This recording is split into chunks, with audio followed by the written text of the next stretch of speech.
ونعوذ بالله من شرور أنفسنا ومن سيئات أعمالنا من يهده الله فلا مضل له ومن يضلل فلا هادي له وأشهد أن لا إله إلا الله وحده لا شريك له وأشهد أن محمدا عبده ورسوله يا أيها الذين آمنوا اتقوا الله حق تقاته ولا تموتن إلا وأنتم مسلمون يا أيها الناس اتقوا ربكم الذي خلقكم من نفس واحدة وخلق منها زوجها وبث منهما رجالا كثيرا ونساء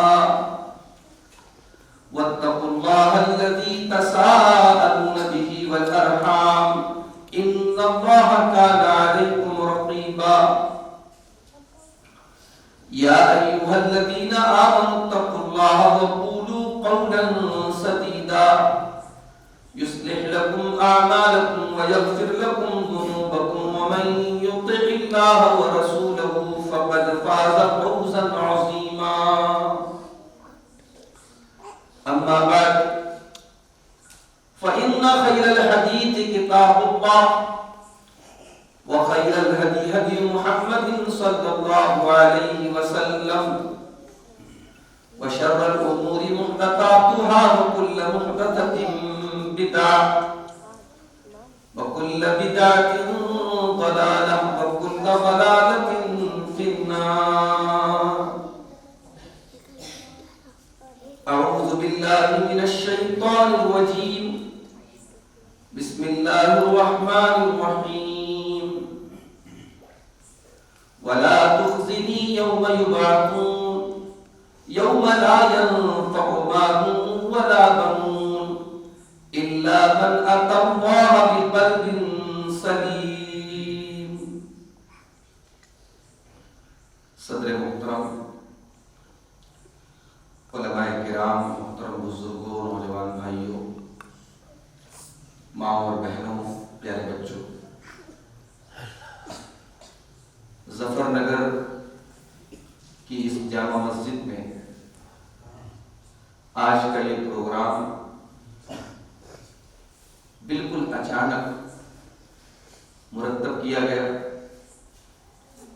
اور چونکہ مجھے آج مبارک پور میں لوہیا ایک مقام ہے، وہاں پروگرام میں جانا ہے، اس مناسبت سے یہاں کے ذمہ داروں نے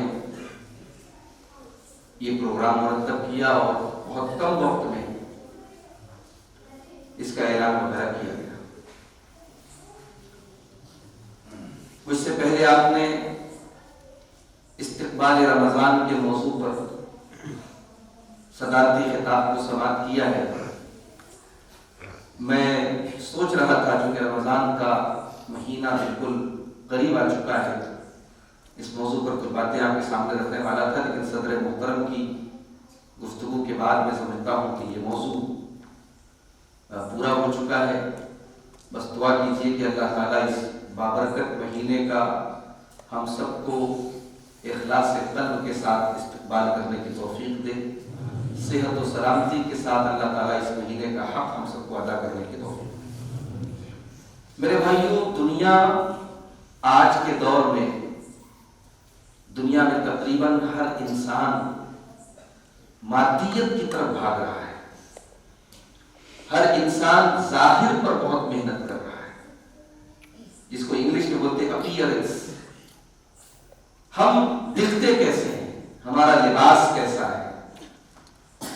آپ یقین نہیں کریں گے، خواتین کے میک اپ پر ہونے والا جو خرچ ہے ہر مہینے کا، وہ اوور آل اربوں روپے کا ہے، پوری ایک انڈسٹری ہے، بہت بڑا بزنس ہے، اور امت کا اربوں روپیہ کس پر خرچ ہو رہا ہے؟ خواتین کے چہرے کی لپائی اور پوتائی پر۔ اور یہ صرف خواتین تک کا معاملہ نہیں ہے، ہمارے یہ نوجوان لڑکے جو ہیں صاحب، ان کی چہرے والی کریم الگ آتی ہے، بال دھونے والا شیمپو الگ آتا ہے، فیس واش الگ آتا ہے، باڈی واش الگ آتا ہے، 27 طریقے کے پرفیوم ان کی الماری میں رکھے آپ کو مل جائیں گے۔ یعنی نوجوان نسل چاہے وہ لڑکے ہوں چاہے لڑکیاں ہوں، ان کی ساری توجہ اپنے ظاہر کے اوپر، اپنے بالوں کے اوپر، اپنی صورت کے اوپر، اپنے شریر کے اوپر محنت کرنے پر خرچ ہوتی، ساری انرجی اسی پر خرچ ہوتی۔ اللہ رب العالمین کے یہاں ہمارے ظاہر کی کوئی خاص اہمیت نہیں، ہم دکھتے کیسے ہیں، اللہ کے اس کی کوئی خاص اہمیت نہیں۔ اللہ کے ہمارے باطن کی اہمیت ہے، ہمارا دل کیسا ہے، ہماری روح کیسی ہے، ہمارا باطن کیسا ہے، ہمارا ایمان کیسا ہے، ہمارا عقیدہ کیسا، ہماری نیت کیسی ہے، اللہ کے یہ دیکھا جائے۔ اللہ کے پیارے نبی جناب محمد رسول اللہ صلی اللہ علیہ وسلم فرماتے ہیں ان اللہ لا ينظر الى صورکم واجسامکم، اللہ تبارک و تعالیٰ تمہارے چہرے نہیں دیکھتا، اللہ تبارک و تعالیٰ تمہارے جسم نہیں دیکھتا، ولکن ينظر الى قلوبکم واعمالکم، اللہ تبارک و تعالیٰ تمہارا دل دیکھتا ہے، تمہارا عمل دیکھتا ہے۔ میں نے جو آیت کریمہ آپ کے سامنے پڑھی ہے، یہ حضرت ابراہیم علیہ السلام کی ایک دعا ہے۔ ابراہیم علیہ السلام کون تھے؟ ابراہیم علیہ السلام وہ ہستی ہیں جن کو امام الموحدین کہا جاتا ہے، جو نبیوں کے باپ ہیں۔ ہمارے پیارے نبی صلی اللہ علیہ وسلم، اللہ کے پیارے نبی محمد صلی اللہ علیہ وسلم کے بھی آپ باپ ہیں، یعنی آپ کے جد امجد ہیں، اور بہت سارے نبیوں کے باپ ہیں۔ یعنی حضرت ابراہیم کے جو 2 بیٹے تھے اسماعیل اور اسحاق، تو اسحاق کی نسل سے بہت سارے نبی پیدا ہوئے، اور اسماعیل کی نسل سے آخری نبی پیدا ہوئے۔ تو ابراہیم علیہ السلام کے بعد جتنے نبی آئے سب ان کی نسل سے آئے، بہت اونچا مقام ابراہیم علیہ السلام کا۔ ان کی یہ دعا ہے، اللہ سے کیا مانگا؟ وَلَا تُخْزِنِي يَوْمَ يُبْعَثُونَ يَوْمَ لَا يَنفَعُ مَالٌ وَلَا بَنُونَ إِلَّا مَنْ أَتَى اللَّهَ بِقَلْبٍ سَلِيمٍ۔ اے اللہ تو مجھے قیامت کے دن رسوا نہ کرنا، اے اللہ تو مجھے قیامت کے دن ذلیل نہ کرنا، قیامت کے دن مجھے دنیا کے سامنے رسوا نہ ہونا پڑے۔ انسان دنیا میں بدنام ہوتا ہے، رسوا ہوتا ہے، آج رسوا ہے کہ عزت ہے، کل پیسے کما لیا، کل ترقی کر لیا تو ساری چیزوں پر پردہ پڑ گیا۔ دنیا کی ذلت اور دنیا کی رسوائی وقتی ہوتی ہے، عارضی ہوتی ہے، لیکن اصل ذلت اور رسوائی یہ ہے کہ کل قیامت کے دن انسان رسوا ہو جائے۔ وَيَقُولُ الْكَافِرُ يَا لَيْتَنِي كُنتُ تُرَابًا، یہ اصل رسوائی ہے کہ انسان قیامت کے دن پریشان ہو کر کے اس کو یہ کہنا پڑے کہ اے کاش میں مٹی ہوتا اور یہ دن مجھ کو نہ دیکھنا پڑتا۔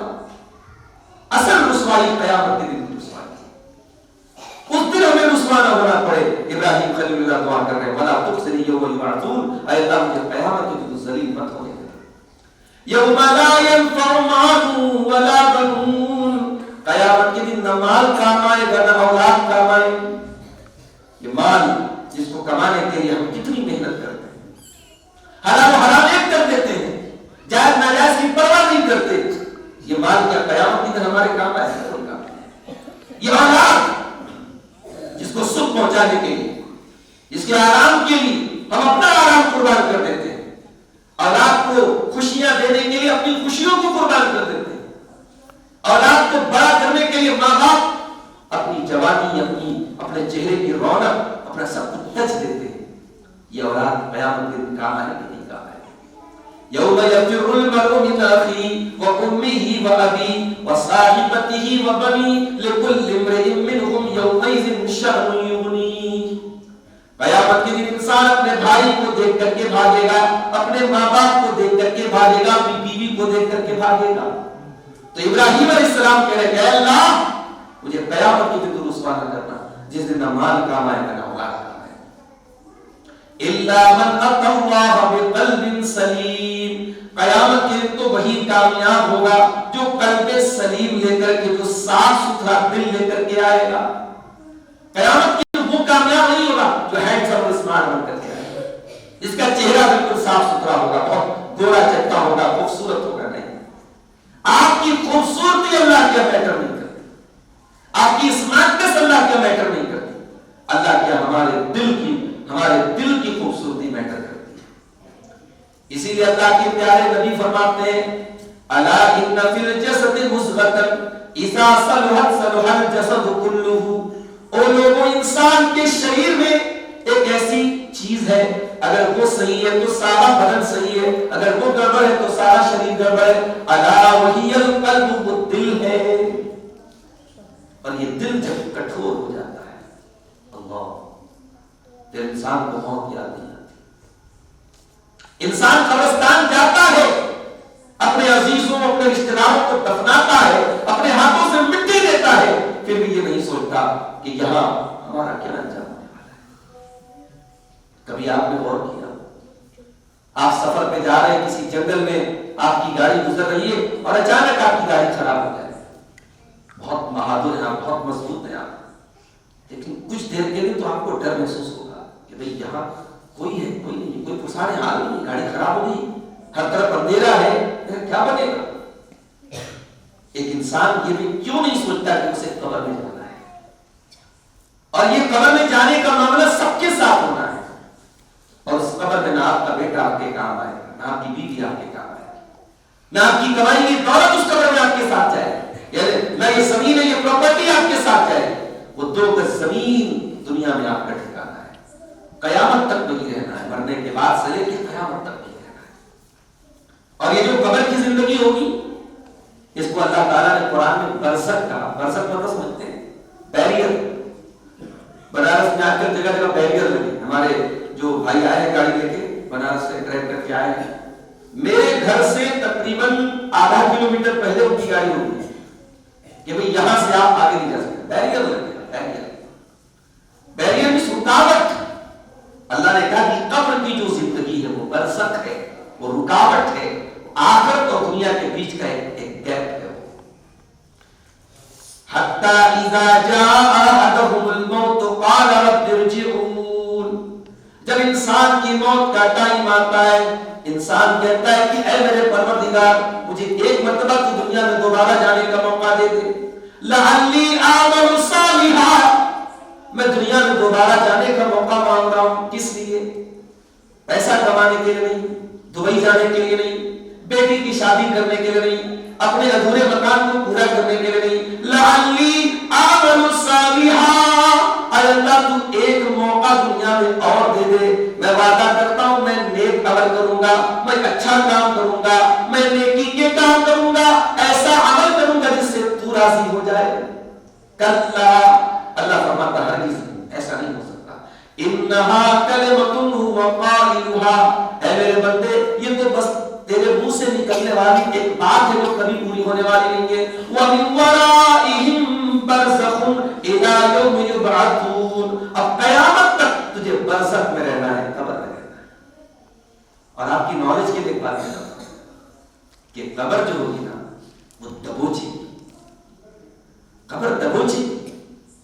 اور حیرت کی بات یہ ہے کہ اچھے کو بھی دبوچے گی, برے کو بھی دبوچے گی. قبر سب کو دبوچے گی, عذاب سب کو نہیں ہوگا. مومن کے لیے بعد میں قبر کشادہ, مگر مرنے کے بعد جب آپ قبر میں جائیں گے تو ایک بار قبر آپ کو ضرور دبوچے گی. ایک بار یہ احساس آپ کو قبر دلائے گی کہ اے مٹی سے پیدا ہونے والا انسان, آج تو اپنی اوقات میں آیا ہے, آج تو اپنی حیثیت میں آیا ہے. صحابی رسول کا انتقال ہوا, حضرت سعد بن معاذ رضی اللہ عنہ. پتہ نہیں ہماری نوجوان نسل نے نام بھی سنا ہے کہ نہیں سنا ہے, افسوس کی بات ہے. فلموں میں, سیریلوں میں, ویب سیریز میں, انسٹاگرام میں اور فیس بک میں ہماری نوجوان نسل اتنی مگن ہے اسے اپنے اصل ہیروز کے بارے میں نہیں معلوم. ہماری نوجوان لڑکیاں, ان کو معلوم ہی نہیں کہ اللہ کے نبی کی صحابیات کون تھی, نبی کی بیویاں کون تھی, ان کے حالات زندگی آپ پوچھ لیں, آپ جا کے سروے کر لیں. اگر میری بات پر شک ہے, جو لڑکیاں مدرسے میں پڑھتی ہیں ان کو چھوڑ دیجیے, اسکولوں اور کانوینٹ میں پڑھنے والی بچیوں کو, بالغ لڑکیاں 18-20 سال کی لڑکیوں سے آپ پوچھ لیں, بڑی موٹی موٹی باتیں کو نہیں بتا پائیں گی دین کی. یہ ہماری نوجوان نسل کا اتنے جلسے ہو رہے ہیں، اتنے پروگرام ہو رہے ہیں، جمعہ کے خطبے ہو رہے ہیں، مگر یہ بہت بڑا سوال ہے کہ ہماری نوجوان نسل کیوں اتنی دین سے دور ہے؟ ہم دنیا میں تو یہی جانتے ہیں کہ ہمارے بدن میں جب کوئی معمولی سا زخم ہوتا ہے تو ہم ہلکی پھلکی اینٹی بائیوٹک کھاتے ہیں، لیکن جب وہ زخم تھوڑا بن جاتا ہے تو ہم کوئی بڑا ہیوی ڈوز والا اینٹی بائیوٹک لیتے ہیں، ڈاکٹر کہتا ہے انجیکشن لگا دیتا ہے کہ صاحب اس کو جو ہے تبھی اینٹی بائیوٹک، اتنا بیکٹیریا پھیلا ہوا ہے سماج، بدکاری کا، بے حیائی کا، ننگے پن کا۔ آج کل آپ دیکھیں کیا کیا ہوگا، کامیڈی کے نام پہ کیا بھوڑپن پیش کیا جا رہا آپ کی نوجوان نسل کے سامنے، یوٹیوب کے اوپر کامیڈی کے نام پہ وہ ننگئی ہے، وہ ریالیت ہے، وہ بے حیائی ہے کہ اللہ کی پناہ ہے۔ اپنے آپ کو کامیڈین کہنے والے لوگ اتنی غلیظ اور گندی باتیں کر رہے ہیں کہ جو بڑے اپنے آپ کو ماڈرن لوگ کہتے تھے اب ان کو بھی گھن آنے لگے کہ یار یہ تو زیادہ ہوتا ہے۔ ایک ایسے ماحول میں ہماری نوجوان نسل کو دین کیسے پہنچایا جائے یہ بہت بڑا سوال ہے۔ یہ روایتی پروگرام اور جلسے معاف کیجیے گا دیٹ از ناٹ انف، یہ کافی نہیں۔ آپ کے مدرسے مئو مدارس کا گڑھ ہے، مئو میں مدارس الحمدللہ بہت پرانے دور سے ہیں اور بہت اچھے چل رہے ہیں، مگر اب یہ مدارس بھی اس سیلاب کو روکنے کے لیے کافی نہیں۔ بھائی ٹھیک ہے آپ کی قوم کے وہ بچے جو مدارس میں پڑھ رہے ہیں آپ ان کی تربیت کریں، اسکولوں کا کیا کریں گے؟ کلاس 8 کلاس 9 کی پڑھنے والی لڑکیاں وہ ویلنٹائن ڈے منا لیں، ان کا کیا کریں گے؟ کون سا ایسا پارک ہے، کون سا ایسا ہوٹل ہے، کون سا ایسا ریسٹورنٹ ہے، کون سی ایسی تفریح گاہ ہے جہاں کی قوم کی برقع نشین لڑکیاں نہیں پائی جا رہی؟ ویڈیوز آ رہے صاحب حقہ پی رہی ہیں لڑکیاں، ویڈیوز آ رہے پارکوں میں ڈانس کر رہی ہیں آپ کی مسلمان برقع نشین لڑکیاں۔ اس نوجوان نسل کو میرے بھائیوں برباد ہونے سے بچا دیں، اور یہ برباد ہونے سے کب بچے گی؟ جب آپ دل پر محنت کریں گے۔ سب سے پہلے آپ کو دل کو سنوارنا پڑے گا، چہرے کو اور اپیئرنس کو بعد میں نہیں سنوارا جا سکتا ہے، پہلے دل پر محنت کریں گے۔ 7 بن معاذ کا انتقال ہوا، جنازہ اٹھایا جا رہا ہے، جنازہ بڑا ہلکا ہے، کہنے والوں نے کہا کہ اللہ کے نبی 7 بن معاذ تو بڑے بھاری بھرکم تھے، جنازہ اتنا ہلکا کیوں ہے؟ آپ نے فرمایا ان لہو حملۃ غیرکم، 7 بن معاذ کے جنازے کو فرشتوں نے بھی اٹھایا ہوا ہے، 70,000 فرشتے ان کے جنازے میں شامل ہیں۔ اتنے بڑے صحابی ہیں، ان کے انتقال کے موقع پر اللہ کے نبی فرماتے ہیں اہتز الموت اہتز العرش لموت 7 بن معاذ، 7 بن معاذ کی موت پر اللہ کا عرش بھی ہلنے لگا۔ اتنے بڑے صحابی ہیں، اللہ کے پیارے نبی فرماتے ہیں فتحت لهم ابواب السماء، ان کے مرنے کے بعد آسمان کے دروازے کھول دیے گئے، آسمان کے فرشتے ان کا ویلکم کر رہے، استقبال کر رہے ہیں، اتنا بڑا ان کا مقام ہے۔ لیکن جب ان کا انتقال ہوا ان کو قبر میں اتارا گیا، اللہ کے پیارے نبی کا چہرہ نیلا پڑ گیا، آپ کے چہرے پر خوف کے اور ڈر کے کا اثر محسوس کیا گیا، اور آپ نے 3 مرتبہ سبحان اللہ کا، 3 مرتبہ اللہ اکبر کا، اور اس کے بعد آپ نے کہا کہ اے میرے صحابہ تضایق علی صاحبکم القبر، تمہارے اس ساتھی کی قبر ان کے اوپر تنگ ہو گئی، ان کی قبر نے ان کو دبوچ لیا، ان کی قبر نے ان کو پکڑ لیا، ان کی قبر ان کے اوپر تنگ ہو گئی۔ اور آپ نے آگے فرمایا وَإِنَّ لِلْقَبْرِ زَبْدَةً لَوْ نَجَا مِنْهُ أَحَدٌ لَنَجَا سَعْدُ بْنُ مُعَاذ، کہ قبر سب کو دبوچے گی، اگر قبر کے دبوچنے سے اور قبر کے جو ہے پکڑنے سے اگر کوئی بچتا تو سعد بن معاذ بچ جاتے۔ میرے بھائیوں آج ہمارے دل اتنے سخت ہو چکے ہیں کہ ہمیں قبر دیکھ کر کے بھی وہ دبوچنا یاد نہیں آتا۔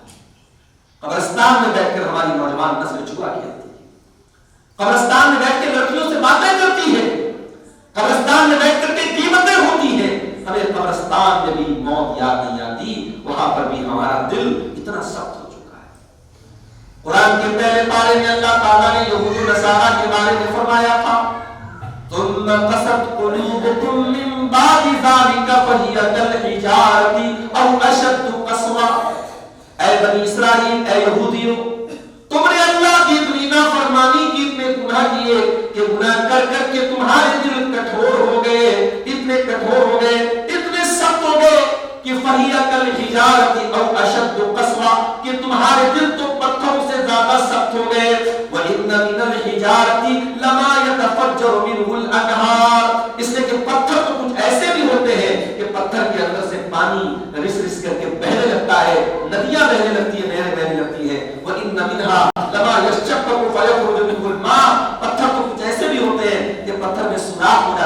اور پانی نکلنے لگتا ہے. وَإِنَّ مِنْهَا لَمَا يَهْبِطُ مِنْ خَشْيَةِ اللَّهِ, اور پتھر تو کچھ ایسے بھی ہوتے ہیں جو اللہ کے خوف سے جھک جاتے ہیں, مگر اے بنی اسرائیل, اے یہودیوں, تمہارے دل تو پتھروں سے زیادہ سخت ہیں. تو دل پر محنت کی ضرورت ہے. اس کائنات میں سب سے مضبوط دل کس کا تھا؟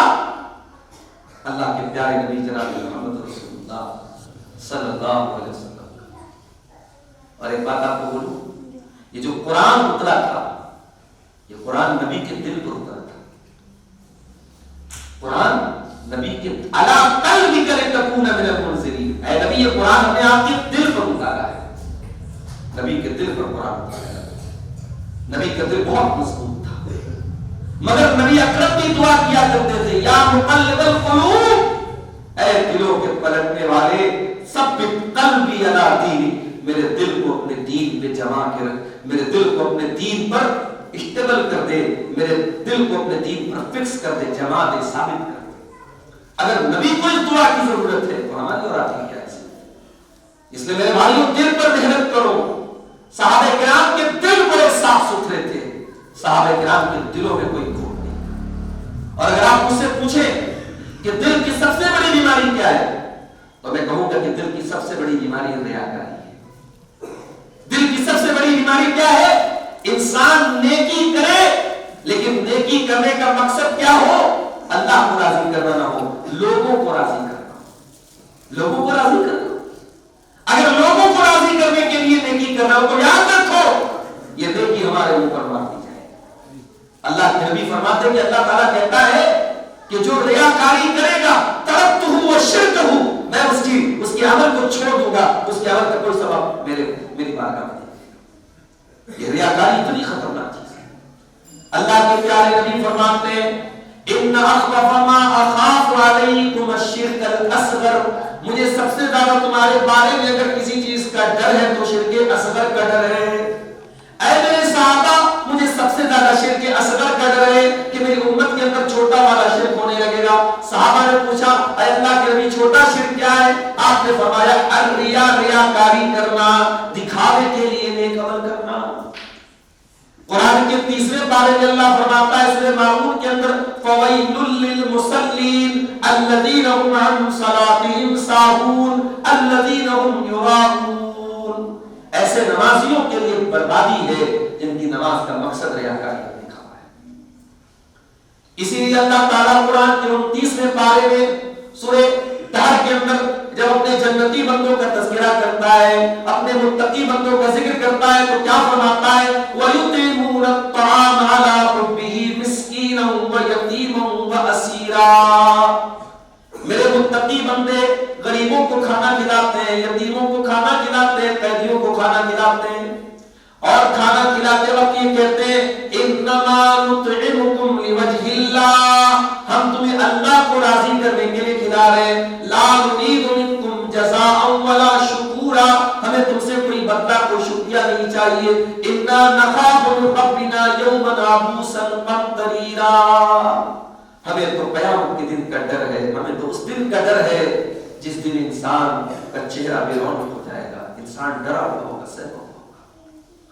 تو ہم جو بھی نیکی کریں اللہ کے ڈر سے کریں, اللہ کی رضا کے کریں. ہماری نیکیوں کا مقصد دنیا کو خوش کرنا نہ ہو. میرے بھائیوں, یہ دل کی بہت بڑی بیماری ہے ریاکاری, اور اس کا علاج کیا ہے؟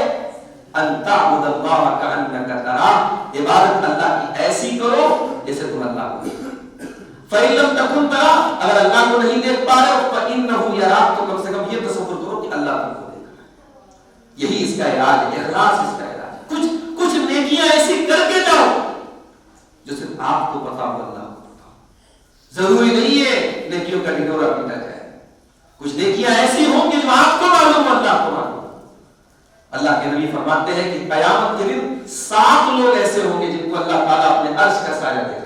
ان 7 لوگوں میں کوئی انسان بھی ہوگا, وَرَجُلٌ تَصَدَّقَ بِصَدَقَةٍ فَأَخْفَاهَا, کہ اتنا چھپ کر کے صدقہ خیرات کرے کہ بائیں ہاتھ کو بھی پتہ نہ چلے کہ دائیں ہاتھ نے کیا کیا. اور آج ہے ایسے بہت سارے لوگ, آج بھی ہے ایسے بہت سارے لوگ جو صدقہ اور خیرات کرتے ہیں اور ان کی اور اللہ کے بیچ کا معاملہ ہوتا ہے.